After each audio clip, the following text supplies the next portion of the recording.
படத்துல என்ன டெரர். நான் முதல்ல பண்ற ஹாரர் படமே இந்த படம் தான். 410 படத்துல முதல் படம் இந்த படம் பண்றேன். நான் இவ்வளவு படங்கள் பண்ணி எனக்கு ஒரு ஹாரர் படம் பண்ணலையேன்னு நினைச்சிட்டு இருந்தேன். ஆனால் இனி பண்ணிட்டு அந்த படமும் பண்ணியிருக்கேன். ஆனா படம் நல்ல படங்க. நான் மேடையில பேசுறேன் அதுக்காக சொல்லல. படத்துல சீன் இருந்தாதான் மியூசிக்கே வரும்.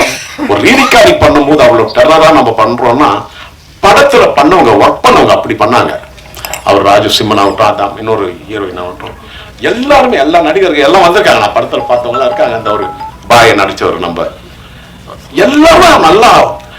அது இவரு நம்ம பேரரசு அவர்கள் சொன்ன மாதிரிங்க, தான் முதலாளி இந்த படத்துல ஜெயிக்கணும், அவருக்கு நல்ல லாபம் வரணும்னு எல்லாம் மனசார நினைச்சுக்கிட்டு உழைச்சாவே இந்த படம் நிச்சயம் சக்சஸ்.